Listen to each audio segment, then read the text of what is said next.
Welcome back to Bombastic Nation and Ting and Ting and Ting. I'm Mr. Giant and I'm back with some more vibes for all you.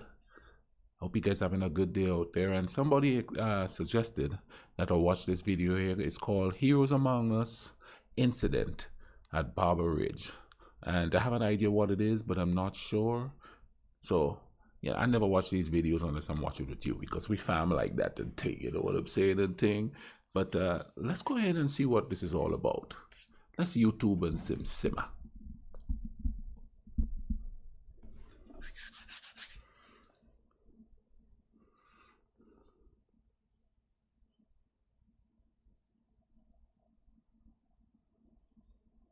Hi, I'm Mitch Mackey, president of Go for Broke National Education Center. We tell the story of the Japanese American soldiers of World War II, of their courage, patriotism, and sacrifice as they upheld America's promise. The promise that in our nation, no one is to be judged by the color of their skin, the nation of their origin, or the God whom they choose to worship. As we all know, our nation is currently struggling with a crisis of conscience. Despite the promise of America, not all individuals in our nation have been embraced by the American value of equality. In recognition and support of the Black community, Go for Broke National Education Center will be sharing stories of Black American soldiers during World War II, of their courage, of their patriotism, and of their sacrifice. They upheld America's promise, and in doing so, provide us today with a moral sense of direction. During World War II, Black American servicemen stationed in England were generally welcomed by their British hosts in ways that were completely opposite of the Jim Crow segregationist practices back in America.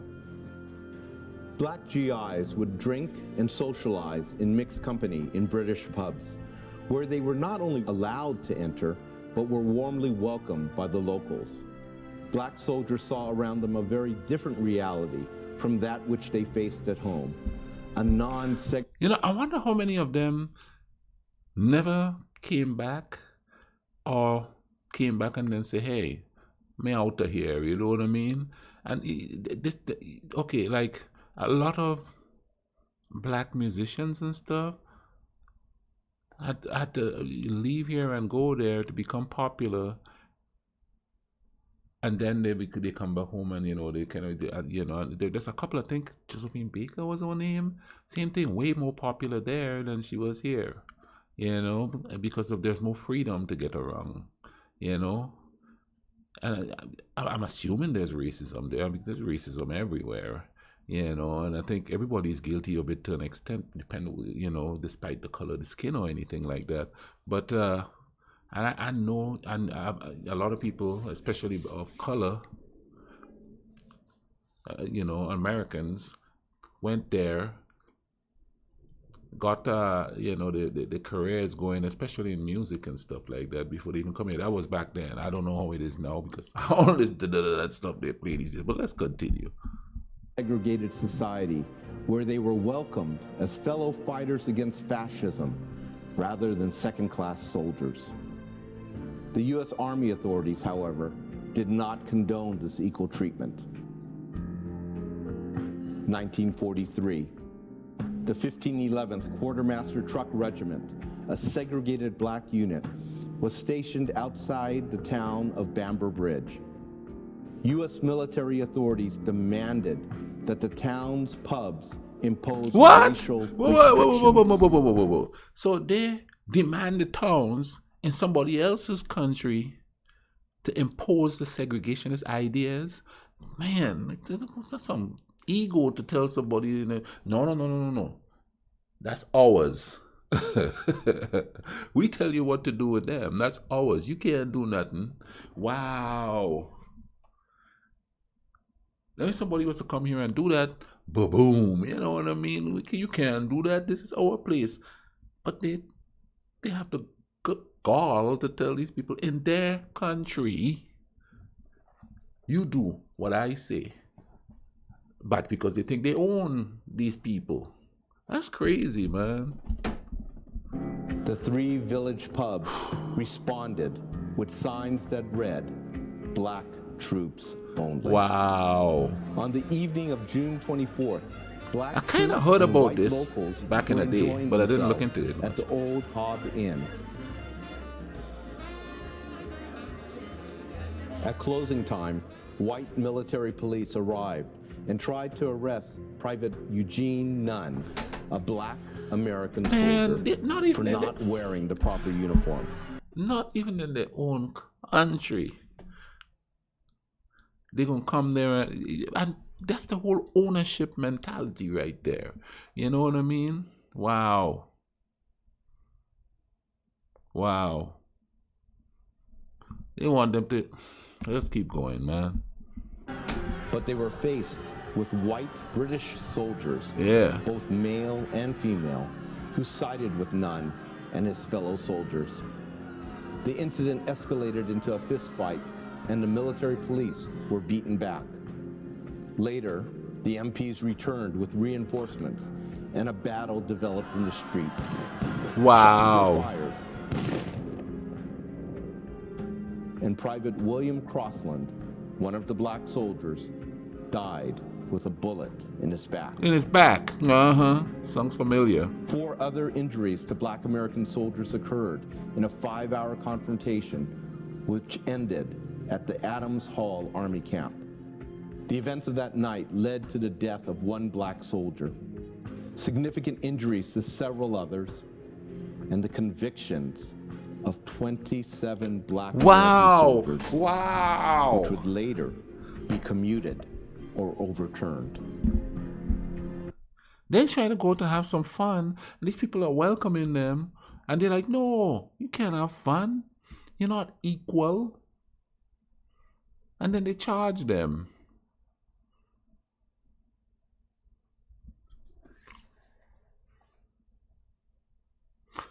Let's continue. The events in Bamber Bridge highlighted the vexing paradox of race relations and prejudice at the time. Despite the open armed welcome from British citizens, the U.S. Army uniform provided no protection from the racist attitudes embodied by the U.S. Army authorities. After their service, black soldiers returned stateside with little tolerance for the pervasive and prejudiced Jim Crow laws. But they soon discovered once again that their service provided no protection from the discrimination and racial violence that still permeated America. The harsh reality was that some black veterans were to be lynched, a harrowing image of suppression and racial intolerance. The struggle for equality and social justice continues on today. We at Go for Broke National Education Center honor these black American soldiers of World War II who served and sacrificed for our nation. And we continue our commitment to ensuring America's promise. Can you imagine, man, going off to war, watching your friends die and stuff, and then coming back home and still not being accepted? And I kind of think back then too, in that time, a lot of people thought, well, if they do this, they're going to get some kind of respect, you know. See, that's why we need to know stuff like this so that we won't make the same mistakes again. We need to know stuff like this so we could respect the people who backed us, or backed them, because, you know, I'm from the islands. I'm not from this country, but, you know, back them, because when I grew up in my country, it was black everything, you know, prime minister, doctor, priest, lawyer, it was black everything. So, you know, so it was a real culture shock for me coming here and moving to where I moved, and this was, for lack of a better phrase, it was white everything. I mean, shoot, I was here when the first day I came in. The next day it snowed. So yeah, this was literally white everything. Even the ground was white. That was a massive culture shock. But anyway, we gotta, and that's why it's so dangerous to blanket everything as one group of people. They're all bad, which is not true, because I think personally the majority of people don't think like that. We're too busy trying to survive. You know what I'm saying? And I think it's over there, it's more so like that. People are just like living. I'm not saying there's not issues, there probably is. No, I don't delve into that a whole lot, and one of the reasons why I don't is because I think if we hop and say it's because I'm this has happened to me, because I'm woman, this is happening to me, and stuff like that, then we separate ourselves from the crowd. You know what I mean? Best way to do it is to integrate yourself into it. You don't have to give up your culture or give up anything, but integrate into the human race, in essence. Integrate into the human race, and there's a lot of hidden stuff. You know what I mean?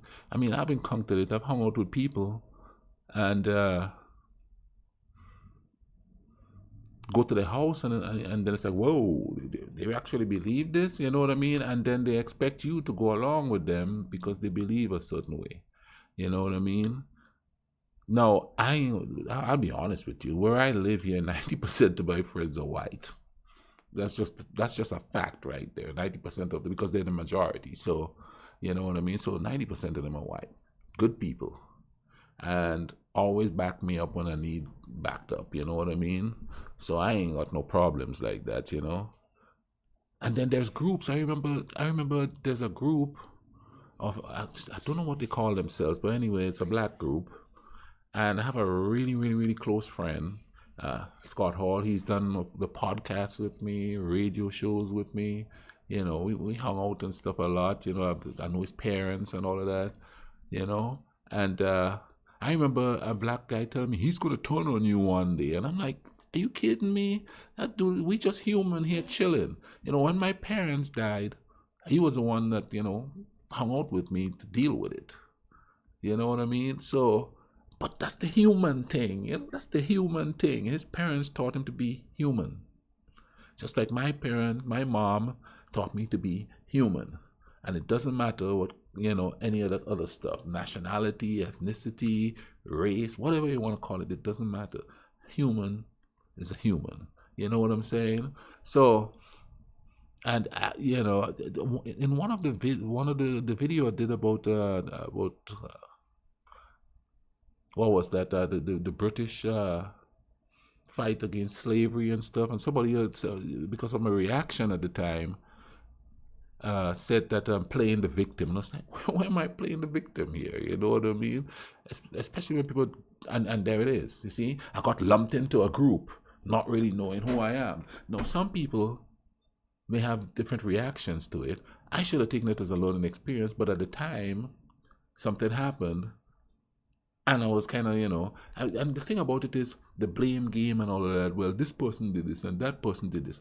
How about now? Let's fix the now. We got to fix this here right now. I'm living now. Yeah, I care about what happened back there, but I'm living right now. This is the very reason why I don't discuss that, slavery and stuff like that. Now, I know about it. I'm quite aware of it. You know what I mean? And people are saying here. I'm not saying there, but here they're saying, forget about it. But when I'm walking the street at night and somebody's yelling at me saying, and I'm going to use this word here, and you know which word they use, die Negro. And it's happened to me, like just last year. You know what I mean? I don't work night shift anymore, so I don't hear it. But when I work the night shift and I walk home, I'd walk about 12 blocks home because the buses don't run that late. And people just drive by and yell that stuff at me, which make me think of why we're here. What got us to this point? And it goes back to the slave trade. But I don't talk much about it because, people start getting defensive and then they don't listen. My approach is talk to them as a human being. Let's humanize everything. You know what I mean? Because generally, people don't think that you like them if they don't know you. I'll use me as an example. We had the American invasion of my country. All the stuff I hear about Americans were negative. And then I came to America and it's like, wait a minute, these people just like me. They're working day to day trying to make money. Well, we got to stop listening to people who cause that wedge among us. And we got to start thinking of the humanity of it all and stop thinking that everybody else is taking something from you. You know what I mean? I don't know, that's my own humble opinion and thing. What do you all think? Hit me up in the comment section. And listen, don't call each other names. That don't solve anything. You know, people call people ignorant and stupid and all of that. How is that going to solve anything? You talk to people. I try not to judge anybody, you know, like I don't see when somebody do something to me, I was like, it's because I'm black you're doing that, and it's because you're white you're doing that, or Asian or Indian or whatever you're from. I don't look at it that way. I guess it's because you know, the sociologist in me is trying to transcend that thinking, because a society is a society and the humans in it are all going through the same situation. You understand what I say? I ain't gonna babble on too much, you know what I mean? I could go on for a long time talking about that, but I'm not gonna do that. You know what I mean? Because even though I'm sitting here and I'm saying that a human is a human and we should try to solve this stuff, people are gonna still see my reaction as, well, you know, you gotta forget that, and you know. But if we don't remember it, but remember it in the right context, then we're gonna have some problems. If we look at it like, okay, we're learning this so that we would know and look for the signs of it. You know, because like, for instance, I'll give you an example. I'm giving you a little tidbit. People don't think racism exists because what they see, oh, look, LeBron James is making millions of dollars. You know, there's no racism. He's getting rich. And that's how we do it. We have to think of the humanity of it and stop going with everything else that you see. Let's deep dive into the human side of things. Let's talk to each other like human beings. Don't call people names and all of that. No, it doesn't solve anything. Because if you call me a name, a derogatory name, I'm going to stop listening to you. I don't want to hear it. I've tried to talk to people when they call me names. And, you know, after a while, it's like, if you keep insulting me, what's the point of my talking to you? Because in your eyes, I'm never going to be equal, so why am I talking to you? So we got to stop with all of that and just discuss this, man. Human beings, we all human. At the end of the day, it's a human thing. Let's enjoy this world. Let's go visit each other and learn each other's culture and respect each other's culture and be happy that you learned something new. You know, where I live, most people don't know about a lot of stuff. I'm the only immigrant they know and talk to. And they talk to me because I go at them as a human being. You know what I mean? They see the humanity in me. Oh, wait a minute, he's just like me. That's how I felt when I came here. You know, it's like, whoa, wait a minute. He's just like me. They're working every day. They're trying to get an education. You know, it's the same sort of system we live in. So, and then as people, they want to help each other. They want to get along. They want to be happy. You know what I'm saying? Yeah. So, and we could do that, man. You know, people always tell me, oh, that's a simplistic. And I'm going to say that again because I said it before. That's such a simplistic idea. Well, we think we're the smartest beings and we're the conquerors of the world. That's why we're killing off all the animals because, you know, they're there for us and we are such smart people and the most intelligent of and all of that. And we can't do something as simple as loving each other. Listen, y'all take care of each other, all right? I'm going to stop there. Y'all take care of each other. Be human. Cool runnings.